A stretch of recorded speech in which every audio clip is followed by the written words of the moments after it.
Maybe we should, once maybe the... In the world of Hispanic public relations, Roxana Lisa stands out. She's young, tenacious, ambitious, and successful. Proof of that, the A-class clients she's attracted to her company. We work with Nike, We Got Milk, Delta Airlines, Heineken USA, GlaxoSmithKline. I mean, our portfolio is pretty powerful, and I think the reason for that is the power of ideas and the power of executing really good projects. So as long as we can continue to do that and maintaining the edge, we will be successful. CEO of the company that carries her initials, RL, Roxana continuously emphasizes her success is all about ideas. Every time that we go to pitch a new business, for example, we win it the majority of times, and that's because of the ideas. Those ideas have become her signature from the moment she arrived in the United States. Originally from Argentina, Roxana moved to Los Angeles in 1991. While working for a PR agency that serviced the Latino market, she made a discovery. I was surprised that the partners and big senior people at the agency didn't even speak Spanish. They have very little command on the Spanish language, which I thought it was ironic, given that, we need to communicate in Spanish to reach to the Latino market. Her first business idea was born to work on her own, but focusing on consumer marketing, not the traditional Hispanic PR work. I consider myself being a pioneer in that area and really focus on brands, Fortune 500 companies and brands that really want to focus on the Hispanic market. And that's pretty much what we do. We do very little community relations and social marketing, which continue to be very important areas. With Miller Brewing Company as her first client, Roxana began a meteoric rise in the business, marked by significant milestones. She launched RL Public Relations in 1996.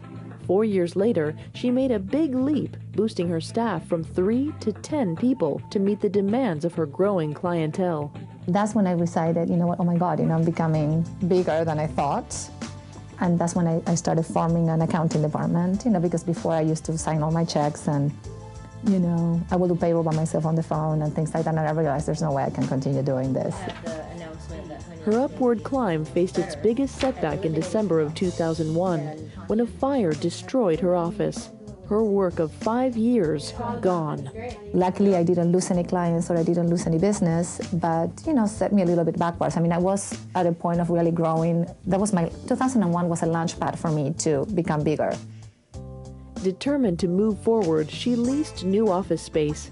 Soon after, she landed the Nike account, and her next big idea, the creation of Sportivo. We're doing some sports-related projects, and typical Roxana, she's like, let's start a PR agency that focuses on sports, that helps brands connect Latino consumers and sports. Again, typical Roxana, she has an idea and she goes for it. That's Roxana in a nutshell. Sportivo launched in 2003, the same year she opened offices in New York. That was immediate growth, from day one. Having the ability to be bi-coastal, to offer your clients, full services across both coasts, but also have beginning to acquire more clients out of the East Coast. Now we have to sign a contract.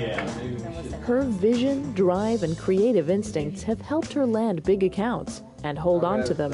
She was hired 8 years ago to promote the Got Milk campaign in California, an account she continues to manage. In 2007, GlaxoSmithKline hired RLPR for the launch of Ally, its new weight loss drug. We were able to win the business again because of our creativity and our knowledge of the Hispanic market. Roxana works hard behind the scenes, making sure her clients get maximum positive exposure in the media. She's focused and demanding, but that's given her proven results.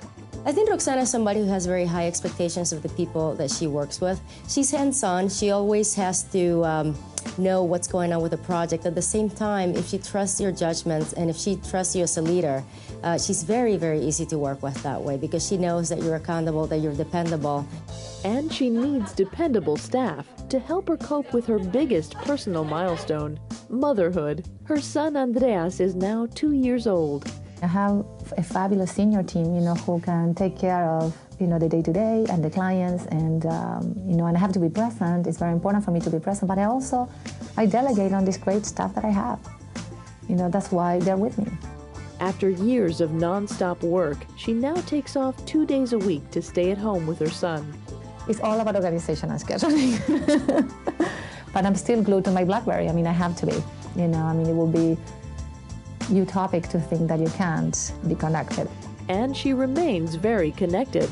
Her business acquisitions helped her company close 2007 with more than $3.5 million in revenue. And she was recognized for her work in 40 Under 40, People to Watch in PR Week.